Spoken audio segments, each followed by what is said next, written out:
안녕하세요. 사진 아카데미 전임 강사 김조호입니다. 오늘은 사진 기초 과정에서 촬영 모드에 대해서 함께 알아보는 시간을 갖도록 하겠습니다.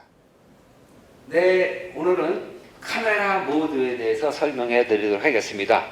요즘에 여러분들은 핸드폰으로 사진을 많이 찍고 있습니다. 그러다 보니 사진에 대한 관심도가 높아져서 DSLR이나 또는 미러리스 카메라를 직접 구매해서 사진을 찍기도 합니다. 그러나 막상 아무리 좋은 카메라도 모토로 사진을 찍는다면 핸드폰 사진이나 거의 비슷합니다. 그러다 보니 카메라가 너무 어려워요. 하고 카메라는 장롱 속에 보관해두고 실제 핸드폰 사진을 찍는 분들이 많이 있는 걸 전 주변에도 많이 봤습니다. 자, 카메라가 너무 어렵다. 하지만은 우리가 카메라를 작동하다 보면 이 카메라에는 수백 가지의 기능이 있습니다. 그러나 카메라를 찍기 위해서 실제 내가 사용하는 기능은 고작 10개가 되지 않습니다. 이 10개만 제대로 내가 공부하고 탐구하고 연습한다라면은 여러분들은 평생 사진 활동에 아무런 지장이 없을 정도로 충분한 지식을 얻을 수 있다.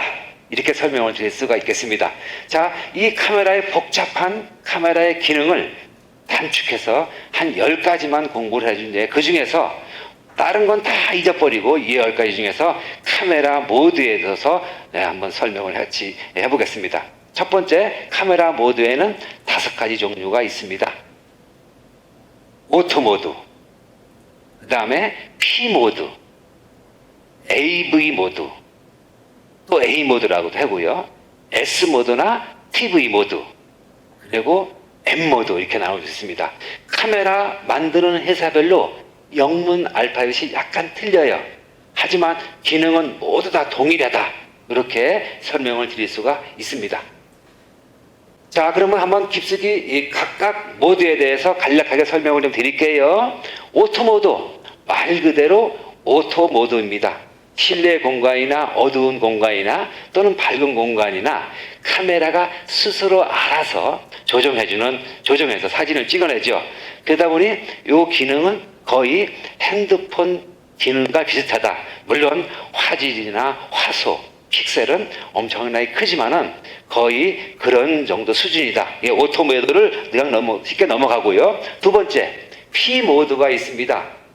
P 모드는 쉽게 말씀드려서 3분의 2 정도 기능은 카메라가 알아서 해주고 3분의 1 정도는 카메라인 주인이 알아서 해주는 겁니다. 그래서 주인이 3분의 1 정도 컨트롤하고 나머지는 카메라에게 지시를 해서 카메라가 알아서 따라주는 거죠. 쉽게 말씀드려서 어느 특정한 장소에 가서 사진 찍는데 밝기를 내가 좀 더 밝게 해주고 싶다. 또는 아니다. 요거는 내가 좀 어둡게 사진을 찍고 싶다. 또는 카메라를 연속으로 연사를 찍고 싶다. 이런 특별한 기능을 내가 쓸 때 쓰는 P 모드라고 설명해 줄 수 있겠습니다. 다음은 많은 분들이 쓰고 있는 AV 모드에서 설명을 드리도록 하겠습니다. 말 그대로 AV 모드, 그러니까 우리 니콘이나 소니는 A 모드라고 하는데 조리개를 통해서 그 배경을 흐리게 하거나 밝게 하거나 또는 사진의 어떤 피사체를 디테일하게 정리하거나 이런 부분을 찍을 때 많이 찍는 것이죠. 일명 비서 2명을 늘 대동하고 다니자. 이게 역시 말하면 뭐냐면 조리개를 통해서 내가 조리개 작동을 먼저 하고 나머지 셔터 스피드 또 ISO는 비서가 알아서 하게끔 하는 그런 거죠. 좀 더 감성적인 사진 찍고 싶다면 또 특정 부분을 강조해서 찍고 싶다면 또 덜 감성적이지만 짱하는 사진을 찍고 싶다면 이런 것은 조리개 우선 모드를 통해서 사진을 세팅을 하고 사진을 찍으면 더 좋은 사진을 얻을 수 있는 그런 모드이기도 합니다. 자, 다음에는 TV 모드가 있습니다. 말 그대로 S 모드라고도 하는데요. 셔터 스피드, 사진을 찍는 셔터를 통해서 우선주의를 하는 사진 모드입니다. 일명 예를 들어서 자동차 경주, 또 말 타는 사진, 또 쉽게 말씀드려서 우리 가정에서 손자나 손녀들이 움직임이 빠르지 않습니까? 이럴 때는 우선 먼저 셔터 스피드 시간을 먼저 정하는 겁니다. 예를 들어서 300분의 1초 또는 5분의 1초 또는 뭐 1000분의 1초 이런 셔터 스피드를 먼저 조정을 해놓고 나면은 나머지 조리개나 ISO는 자동으로 따라오는 기능입니다. 자, 마지막으로 M 모드가 있습니다. 말 그대로 셔터 스피드나 조리개나 ISO나 모든 기능을 내가 알아서 만들어주는 그런 기능을 M 모드라고 합니다. 이런 기능을 TV 모드나 A 모드나 P 모드를 다 알 수 있는 기능은 M 모드라고 합니다. M 모드를 찍게 되면은 여러분들은 상당한 사진 활동의 재미가 느끼는 그런 시기라고도 할 수 있습니다. 자, 정리를 하게 되면요. 오토 모드는 말 그대로 지가 알아서 찍어주는 거다. P 모드는 특정 부분만 내가 컨트롤하고 나머지는 카메라가 알아서 해주는 거다. AV 모드, A 모드는 감성적인 사진 또는 내가 어떤 뒷배경, 조리개를 통해서 사진의 깊이를 더하고 싶다. 찍는 사진. 그 다음에 TV 모드, S 모드라고 하는 것은 빨리 움직이는 그 피사체를 잡아서 찍을 수 있게 만들어주는 그런 빠른 사진. 그 다음에 마지막으로 M 모드라는 사진입니다. 자, 이 모든 사진을 설명을 드렸습니다. 아무리 설명을 들어도 직접 경험해보고 찍어보지 않고서는 이해가 할 수는 없습니다. 자, 오늘 당장 카메라를 들고 나가세요. 오늘 하루는 오토 사진을 한번 찍어보고, 자, 내일은 P 모드 사진을 한번 찍어보고, 또 모레는 AV 모드 사진도 한번 찍어보고, 이런 식으로 각 모드별로 사진을 찍어보고 마지막에 M 모드도 한번 찍어본다면 여러분들은 상당한 사진 실력이 늘어날 것으로 봅니다. 저는 개인적으로 여행을 많이 다니고 있습니다. 그래서 주로 여행 사진을 많이 찍는데요. 거의 AV 모드로 찍죠. 왜? 감성적인 사진을 많이 남기기 위해서요. 그리고 또 특별한 곳, 또 야간 촬영, 또 작품 사진을 찍기 위해서는 저는 무조건 M 모드로 찍고 있습니다. 자, 오늘 이렇게 5가지 기능을 설명드렸어요. 자, 더 디테일한 사진을 찍기 위해서는 차후에 설명드리도록 하겠습니다. 과정에서 카메라 노출에 대한 이야기를 해볼까 합니다. 카메라 노출, 즉 카메라의 빛의 양을 조절하는 3인방이라고 합니다. 또는 어디에서는 삼위일체라고도 소고를 말씀드릴 수가 있죠. 자, 조리개, 셔터 스피드, ISO 이 3가지를 두고 말씀드립니다. 오늘 조리개와 셔터 스피드와 ISO를 간단하게 설명드리는 방법을 설명드리도록 해보겠습니다. 카메라를 처음에 사시게 되면요, 대부분 사람들이 권장하는 것이 AV 모드, 드리 말씀드려서 조리개 모드입니다. 그러나 좋은 카메라를 가지고 있지만은 그 카메라를 나한테 맞춰서 찍는다는 것은 상당히 어렵죠. 그래서 오늘 카메라 조리개는 무엇이냐에 대해서 간략하게만 설명해 드리도록 하겠습니다. 조리개, 쉽게 말하면 렌즈를 통해서 빛을 들어오는 구멍의 크기를 말씀드립니다. 자, 지금 그 모니터에 보시는 것과 같이 렌즈 구멍이 있죠. 우리 쉽게 말씀드려서 f2.8이라는 구멍과 f22라는 구멍이 있습니다. 자, 수치가 얕아질수록 구멍이 크고 수치가 높을수록 구멍이 작은 것이죠. 다시 말해서 F값은 렌즈의 초점거리에 구해진 그 렌즈의 유효 구경의 지름을 나눈 수치를 이것을 렌즈의 밝기라고 합니다. 자, 그 뒷장에 한번 보겠습니다. 자, 실제 사진을 찍어 놓은 사진이죠. 자, f2.8에서 찍은 사진과 그 다음에 f22에 놓고 찍은 사진이 어떤 차이가 있을까요? 자, f2.8에 찍은 사진은 앞에 피사체는 아주 잘 나왔어요. 근데 뒤 배경은 아주 몽롱해져. 그래서 너무 감성적인 사진이지 않냐? 근데 또 f22를 놓고 찍은 거 보겠습니다. 앞에 주 피사체도 잘 나오고 뒷배경도 잘 나왔어요. 우리는 쉽게 말씀드린다면은 아웃포커싱 사진이다 그러면 조리개 값의 수치를 얇게 해주는 거고, 또 펜포커싱 사진 찍으면 조리개 수치를 높게 해줘서 구멍을 작게 하는 그런 사진을 보고 얘기를 합니다. 예, 간략하지만 이렇게 이 정도로 조리개 값 설명을 드리고요. 자, 두 번째로 샤터 속도라는 것을 설명드리겠습니다. 샤터 속도는 사람의 눈꺼풀과 같다라고도 합니다. 자, 눈을 한번 감고 천장에 있는 형광등을 한번 쳐다보는 연습을 한번 잠깐 해보겠습니다. 자, 눈을 1초만 떴다가 감고 형광등 한번 보고요. 또 한 번은 10초 정도 눈을 떠서 형광등을 바라보고 눈을 감아보세요. 자, 어떤 것이 더 눈이 고통스러울까요? 당연히 10초 이상 눈을 감고 바라봤던 것이 더 힘들고 고통스럽다. 그만큼 빛의 양이 많이 들어온다는 소리이겠죠. 셔터 속도라는 것은 깜빡 이 정도면은 얼마나 빠르게 깜빡이냐에 따라서 빛의 양이 들어오는 것을 조절하는 것입니다. 카메라가 눈꺼풀에 순간적으로 깜빡이면은 빛이 덜 들어올 것이고요. 장기간 열어 들어오면 빛이 많이 들어온다. 이렇게 되겠습니다. 그래서 우리 사진 찍다 보면은 카메라 소리가 찰칵 이런 소리가 날 때도 있고요. 찰칵 이런 소리가 날 때도 있습니다. 그건 바로 뭐냐면 빛에 들어오는 양이 그만큼 많다. 그런 원리를 말씀드릴 수가 있겠습니다. 자, 그 다음에 여기 보시면 샷다 막이 지금 사진으로 보이게 됐습니다. 한쪽은 샷다 유리, 그러니까 CCD에 통해서 빛을 통하는 그런 역할을 하는 장치인데요. 한쪽에는 빛이 카메라 샷다막이 열린 거고, 한쪽은 카메라 샷다막이 닫힌 것을 사진으로 보실 수가 있다. 이렇게 설명드릴 수가 있겠습니다. 자, 요거는 무슨 사진이냐면요. 느린 사진, 느린 셔터 속도로 찍은 사진이죠.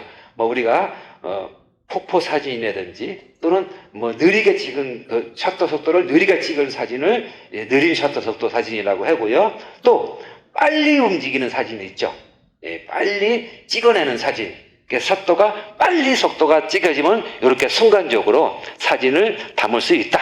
이렇게 간략하게 설명드릴 수 있겠습니다. 자, 마지막으로 감도라는 거 있습니다. 그래서 ISO 감도는요, 100, 200, 400, 800, 1600 이런 식으로 나눠져 있습니다. 이런 식으로 수치화가 표가 되어 있는데 이 감도가 수치가 높으면 높을수록 사진은 더 밝아진다. 이렇게 이해하시면 되겠습니다. 그러나 위에 도포의 그림에 나와 있는 것처럼 ISO가 수치가 높으면 높을수록 사진의 질은 좋아지지는 않습니다. 이 감도가 높으면 높을수록 사진은 더 밝아진다. 자, 그러나 단일 색상으로 사진을 촬영했을 때가 나타나는 명암의 차이 또는 원래 색상이 아닌 다른 색으로 나오는 것을 노이즈라고 하는데요. ISO 수치가 높으면 높을수록 노이즈 현상은 심해진다. 이렇게 말씀드리겠습니다. 자, 오늘은 ISO가 높으면 높을수록 사진이 밝아진다라고 정도만 알고 지나가는 방식으로 하고요. 정리를 한번 해보겠습니다. 노출을 결정한 3대 요소 3가지. 처음에 강의 시작할 때 말씀드렸죠. ISO, 조리개, 셔터 스피드. 다시 말씀드려서 시간과 또 빛에 들어오는 구멍과 그 다음에 ISO를 통해서 사진을 결정하는 방법이다. 그래서 이 3가지 방법은 노출을 결정하는 중요한 요소다. 이렇게 말씀드리고 이 강의는 마치겠습니다.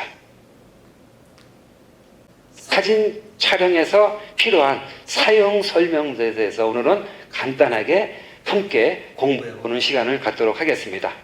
아무리 힘들더라도 기초 과정, 기초에 투자를 꼭 하셔야 되겠습니다.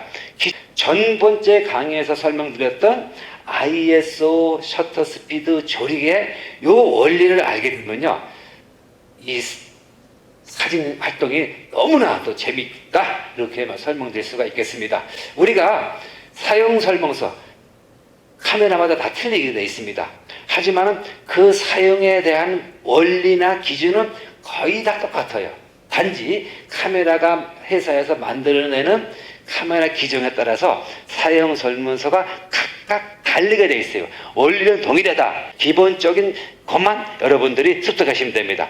몇 가지만 외워두시는 방법. 자, 여기 한 장에 간략하게 되어 있네요. 자, 여러분들 카메라에는 이런 한 장에 간략하게 뭐 노출 보정이라든지 픽처 스타일이라든지 화이트 밸런스라든지 이미지 기록 화질이라든지 이런 간단한 모니터가 한 장으로 나와 있습니다.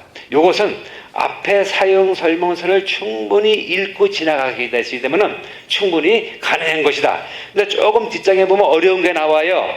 샤프니스, 콘트라스트 방식, 뭐 채도, 색도 이런 좀 어려운 문구가 나와요. 하지만 이런 문구는 무시하는 게 좋아요. 기초 과정에서는 뭘로 해요? 자동 모드나 자동이나 이 안에 또는 오토라는 기능이 있습니다. 그걸 놓고 일단 충분히 사진이 어느 정도 내가 재미를 느꼈을 때에 이것은 중국 과정에서 배우는 이런 기종이다. 이렇게 설명을 드릴 수가 있겠습니다. 자, 사진을 찍다 보면 우리는 사진을 측정한다, 측광한다 이런 말이 있습니다. 물론 옛날 카메라 같은 경우에는 사진 측광기, 측정기가 따로 있었습니다. 기계가. 근데 요즘 나온 카메라는 그럴 필요가 없어요. 자, 뒤에 설명을 드리겠습니다만 일단 첫 번째 측광 방식에서는 다분할 측광 방식, 멀티 측광 방식이라고도 합니다. 또 중앙 집중 측광 방식, 또 부분 측광 방식, 스파 측광이라고 하죠. 이 측광 방식을 세 개 설명을 드리는데 그 앞서서 측광 방식이 뭐냐? 우리는 카메라를 찍을 때에 반셔터를 찍으라고 지난번에 설명을 드렸죠. 그죠? 내가 찍고자 하는 주 피사체에다가 반샷다를 살짝 누르고 나면 자동적으로 초점도 맞고 측광이 됩니다. 그리고 그 뒤에 사진을 찍게 되면은 한 번에 측광과 함께 초점도 같이 찍으면서 사진이 찍혀진다. 다시 말씀드려서 반샷다를 찍으면은 측광도 되고 초점도 맞아진다. 이런 기능이 되어 있습니다. 그럼 이제 아까 말씀드렸던 세 가지 방식을 한번 설명해 드릴게요. 다분할 측광이라고 했습니다. 자, 이건 AF 카메라에서 가장 많이 사용되는 측광 방식인데요. 평가 측광, 멀티 측광이라고도 합니다. 내가 찍고자 하는 화면을 다 분할해서 찍는다. 이렇게 생각하시면 되겠습니다. 그래서 더 많은 것은 사용 설명서를 한 번 좀 읽어주세요. 두 번째, 중앙 측광 방식이죠. 대부분 사진을 중앙에 측정을 한다. 이런 뜻으로 설명드리면 되겠습니다. 나머지는 여러분들 사용 설명서 좀 읽어보시고요. 자, 주로 많이 작품 사진이나 주로 우리가 감성 사진을 많이 찍는 부분 측광, 스파 측광에 대해서 좀 설명드리겠습니다. 스파 측광, 부분 측광은 그 전체 화면에서 10%에서 15%만 측광을 해서 찍는 사진이죠. 예를 들어서 꽃사진이다. 또는 어떤 풍경 사진 속에서 주제가 찍는다. 그 주제를 측광을 하고 초점을 맞춰서 찍는 사진. 그래서 저 같은 경우는 측광 사진, 소위 말해서 스파 측광을 주로 사용하고 있다. 이렇게 설명을 드릴 수가 있겠습니다. 그 다음에 우리가 사진 찍다 보면 기능 설명이 좀 빠진 게 있어서 이 시간에 좀 설명을 드리겠습니다. 자, 카메라의 렌즈에 보게 되면 이렇게 AF, MF 또는 몇 가지 기능이 돼 있어요. 자, 이 그림에서 나오는 것 같이 이렇게 보니까 손 떨림 방지 기능이 있고요. 또 오토 기능이 있고 또 수동 기능이 있어요. 자, 우리가 MF라는 걸 놓고 찍어보면 내가 렌즈를 돌려가면서 내가 초점 맞추는 기능이죠. 근데 어떤 분들은 여기에다가 AF를 놓고 촛불을 놓다가 떨궈서 여기에 움직이지 않게 하시는 분들 가끔씩 있어요. 그러시면 안 됩니다. 예, 이것은 충분히 한번 배워보시면 돼요. 나머지 옆에 초점 거리, 그 다음에 또 차량 거리, 또 요 앞에 렌즈 앞에 보면 구경 거리, 또 카메라를 빨갛게 돼 있는 것이 뺐다 끼웠다 하는 그 거리, 또 니콘 같은 경우는 하얀색인데 캐논 같은 건 빨간색이다. 이런 기능을 간략하게 설명을 드리도록 하겠습니다. 자, 정리해 보면요. 여러분들은 사용 설명서를 꼭 읽어라. 그 대신에 최소한 10페이지 이상 정도는 외워라. 이렇게 설명을 드리고 오늘 사용 카메라 설명을 마치도록 하겠습니다.